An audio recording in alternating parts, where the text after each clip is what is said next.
यवतमाळात अंकुर सीड्सचा विक्रेता चर्चासत्र मेळावा उत्साहात संपन्न.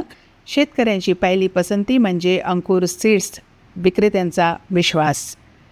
गेल्या अनेक दशकांपासून विश्वासाचे प्रतीक म्हणून शेतकऱ्यांच्या मनात अढळ स्थान निर्माण करणाऱ्या अंकुर सीड्स प्रायव्हेट लिमिटेड नागपूर यांच्या वतीने यवतमाळ येथे कृषी विक्रेत्यांसाठी विशेष मार्गदर्शन व माहितीपर चर्चासत्र मेळाव्याचे आयोजन करण्यात आले. शेतकऱ्यांच्या गरजा, बदलते कृषी तंत्रज्ञान, बाजारातील मागणी आणि दर्जेदार बियाण्यांची उपलब्धता या विषयांवर सखोल चर्चा घडवून आणण्याच्या उद्देशाने हा कार्यक्रम आयोजित करण्यात आला. कार्यक्रमाची सुरुवात प्रमुख मान्यवरांच्या हस्ते विधिवत गणेश पूजन व दीप प्रज्वलन करून करण्यात आली. शुभं करोति कल्याणम आरोग्यम धनसंपदा शत्रुबुद्धिविनाशाय दीपज्योति नमोस्तुते.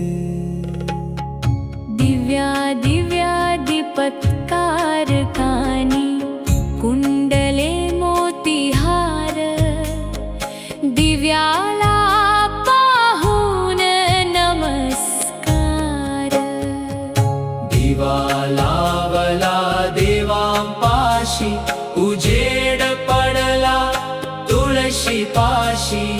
माझा नमस्कार सर्व देवांपाशी. उपस्थित मान्यवरांचे पुष्पगुच्छ, शॉल व श्रीफळ देऊन स्वागत करण्यात आले. कार्यक्रमात उपस्थित असलेल्या विविध मान्यवरांचा विशेष सत्कारही याप्रसंगी करण्यात आला. या उत्कृष्ट कार्यक्रमाचे आयोजन अमोल शिरसाट साहेब आणि महेश ठाकरे यांनी केले होते.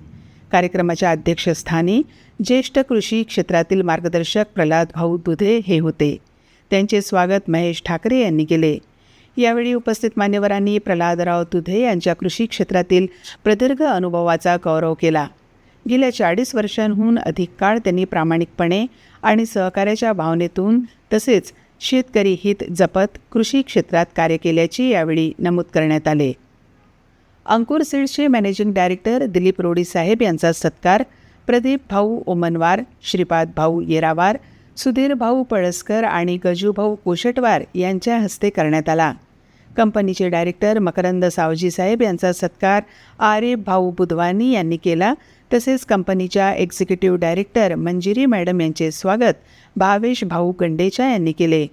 अंकुर सीड्सचे जनरल मॅनेजर अमोल शिरसाट यांचे स्वागत शाहरुख भाऊ मकवानी यांनी केले.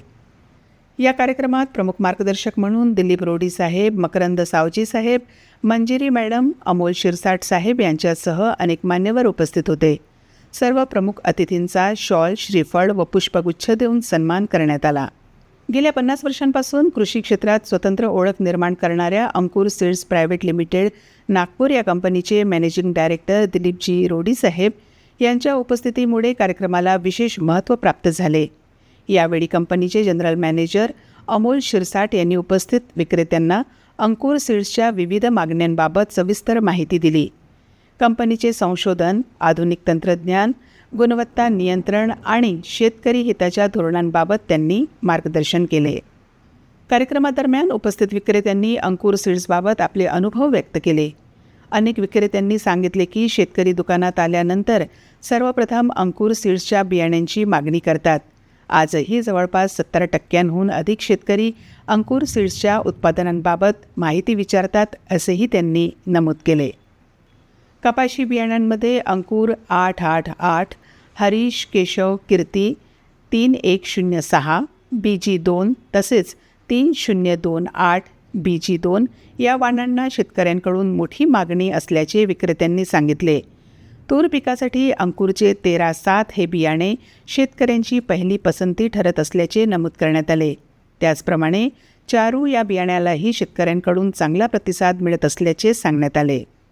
सोयाबीन बियाण्यांमध्ये किशोर, प्रभाकर आणि RVSM 201135 या वाणांना शेतकरी विशेष पसंती देत असल्याचे विक्रेत्यांनी स्पष्ट केले.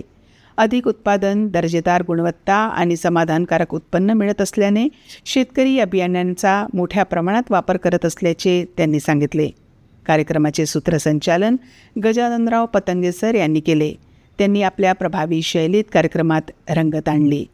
कार्यक्रमाच्या माध्यमातून विक्रेते आणि कंपनी यांच्यात थेट संवाद घडून आला. आगामी हंगामात शेतकऱ्यांच्या गरजांनुसार योग्य बियाण्यांची निवड, उपलब्धता आणि योग्य माहिती पोचविण्यावर विशेष भर देण्यात आला. एकूणच कृषी क्षेत्रातील बदलत्या गरजा लक्षात घेता शेतकरी, विक्रेते आणि कंपनी यांच्यातील विश्वास अधिक दृढ करणारा हा विक्रेता चर्चासत्र मेळावा उत्साहात आणि सकारात्मक वातावरणात संपन्न झाला. नमस्कार, माझं नाव अमोल शिरसाट आहे. अंकुर सीड्सचा प्रतिनिधी आहे मी. तुम्ही विचारलेल्या प्रश्नाचं माझं उत्तर असं राहील की अंकुर सीड्स ही 50 वर्ष जुनी विदर्भातली कंपनी आहे, जी 2 शेतकऱ्याच्या मुलांनीच चालू केली होती. तर अंकुर सीड्सचं सगळ्या पिकांमधलं बियाणं अंकुर सीड्स बनवते, ज्याच्यामध्ये संशोधित आणि संकरित हे दोन्ही प्रकारचे बियाणं कंपनी बनवते. मुख्य पीक म्हणजे कपाशी, सोयाबीन, तूर अशा प्रकारचे ह्या विदर्भामध्ये लागणारे खरीप ह्या हंगामामध्ये लागणारे मुख्य पिकांचं बियाणं बनवते. त्याचबरोबर इतर भाजीपाला, त्याच्यानंतर कडधान्य, त्यानंतर गहू, चना हे सुद्धा बनवते. पण मी असं म्हणेल की कपाशीमध्ये सगळ्यात जास्त मागणी असलेलं, आपल्या विदर्भाच्या मातीमध्ये सूट होणारं असं कपाशीचे वाण कंपनी शेतकऱ्यांना पुरवते. जिथं आपल्या इथं कोरडवाहू शेती आहे, कमी मशागतीची शेती आहे, तर कीर्तीसारखं वाण जे शेतकऱ्यांच्या पसंतीस उरलेलं आहे, मोठ्या बोंडाचं वाण, हरीश हे सुद्धा वेचायला सोपं असलेलं वाण, त्याचबरोबर 888 हे एक वाण, त्याच्यानंतर 3106 असे जे कुठलंही वाण जरी घ्या असं जर म्हटलं तरी ते शेतकऱ्यांच्या उपयुक्त असं त्याला नफा देऊन जाणारं, चांगलं उत्पन्न देऊन जाणारं वाण आहे. त्याचबरोबर सोयाबीन जर म्हटलं तर संशोधित वाण प्रभाकर जे 335 सेगमेंटमध्ये आहे. त्याचबरोबर किशोर हे एक नवीन वाण जे सगळ्या पूर्ण महाराष्ट्रभर शेतकऱ्यांनी पसंती दाखवलेली आहे. त्याचबरोबर चिरीव पाण्याच्या सेगमेंटमधलं अग्रेसर हे संशोधित वाणं आमच्याकडे आहे. त्याचबरोबर तूर म्हणजे चारू हे जे समीकरण आपल्या महाराष्ट्रभर जे झालेलं आहे, तर अंकुर सीड्सची चारू हे जे वाण तुरीमधलं आहे हे सुद्धा अंकुर सीड्सच देते. 13-7 हे 150 दिवसातलं तुरीतलं वाण जे शेतकऱ्यांसाठी लवकर येणारं वाण आहे. आणि हे वाण काढल्यानंतर लवकर सोंगल्यानंतर त्याला दुसरं रब्बीचं पीक शेतकरी घेऊ शकतो. अशा प्रकारचे असंख्य संशोधित आणि संकरित वाण अंकुर सीड्स बनवते. त्याचबरोबर या कंपनीने शेतकऱ्यांची साठी जे 50 वर्षापासून सेवा दिलेली आहे, शेतकऱ्यांनी जो विश्वास ठेवलेला आहे, असाच शेतकरी आमच्यावर विश्वास ठेवून नवीन नवीन संशोधन आम्ही करू शकतो. महत्त्वाचं म्हणजे सांगायचं झालं, येणाऱ्या काळामध्ये शेतकऱ्यांचा कपाशीमधलं एक ज्वलंत जो प्रश्न, जो गुलाबी बोंडअळीचा प्रश्न आहे, याची सुद्धा तंत्रज्ञान कंपनी देणार आहे, भविष्यामध्ये देणार आहे. आणि त्याचबरोबर नवीन सोयाबीनमधले सुद्धा वाणं अशी कंपनी देणार आहे. तर अशाच प्रकारचे असंख्य वाणं कंपनी देते. आता जेव्हापासून दुकान लावलं किंवा त्याच्या आधीपासून बघत आहे मी की अंकुरचं 651 पासून त्यावेळेसपासून अंकुरच्या वाणाची डिमांड शेतकरी प्रत्येक वेळेस करतो. मध्यंतरीच्या काळात 30-28 ची डिमांड फार प्रमाणात होती, परंतु शेतकरी जेवढ्या प्रमाणात पराठी लावतो, 50% जर त्याला कॉटन लावायचं असलं तर त्याच्यातला 20 ते 25% वाटा हा अंकुर बियाण्याचा असतो. आमच्या इकडे जेव्हापासून मी दुकान लावलं तेव्हापासून माझा जो सेल आहे त्यात अंकुर 50% मध्ये अंकुरचं वाण विकल्या जाते आणि शेतकरी अंकुरचं वाण 50% नेतो. आमच्या इकडे आधी सर्वात जास्त सेल हा 30-28चा होता. आता या 2 वर्षापासून सर्वात जास्त सेल कीर्ती आणि मागल्या वर्षीपासून 888 3106 या वाणाचा आहे. अंकुरचं बियाणं मागते म्हणजे अंकुरचं म्हणजे कोणतं? 388 888 कीर्ती, हरीश खूप चांगलं वाण आहे अंकुरचं. म्हणजे शेतकऱ्यासाठी ते उत्तम आहे. उत्तम आहे, हो. मोठ्या बोंडाचा आहे आणि मागणी पहिली पसंती शेतकऱ्याची त्याचीच अंकुरच्या बियाण्याबद्दल. तुमचं मत काय दादा? नाही, भाऊ लोकांनी सांगितलं ते एकदम बरोबर आहे. अंकुर विशिष्ट सगळ्याच सेगमेंटमध्ये आहे, मग ते तुरीचं असो, सोयाबीन असो, कपाशी असो. जसं आपण यवतमाळ जिल्ह्यामध्ये असल्यामुळे आपण जास्तीत जास्त कापूस हा एरिया आहे, तर त्यामध्ये शेतकऱ्याची पहिल्या दुसऱ्या याच्यामध्ये मागणीमध्ये अंकुर हे बियाणं उत्तम आहे. बाकी फील्ड क्रॉपमध्ये अंकुरच्या वाणाला चॅलेंज नाही आहे. त्याचं सोयाबीन असो, तुरी असो, आज तुरीलाही जे काही भाव आहे मार्केटला ते अंकुरच्या चारू तुरीला चांगली मागणी आहे, चारू नावाने मागणी घेऊ. नावाने मागणी आहे. त्याच्यामुळं शेतकऱ्यांना नक्कीच फायदा होतो त्याचा. नवीन नवीन व्हेरायटी शेतकऱ्याला आवश्यक आहे. जी उत्पन्न चांगली देणारी व्हेरायटी आहे ती अग्रसर मागत असते. तो अंकुरची जी व्हेरायटी आहे त्याच 50 वर्षापासून कार्यरत आहे. त्याच्यातली 30-28 झाली, जय झाली, हे एक शेतकऱ्याचं ताईत बनलेलं आहे. अंकुर बियाणे हे रविदादा काशीकर यांचं आहे आणि ते स्वतः त्याच्यावर लक्ष जास्त केंद्रित करून शेतकऱ्याला चांगलं उत्पन्न कसं होईल यावर ते नेहमी भर देत असतात. आणि त्यांची चारू तूर जी आहे अंकुरची, ती पण आज शेतकऱ्याच्या गळ्याचा ताईत बनला आहे.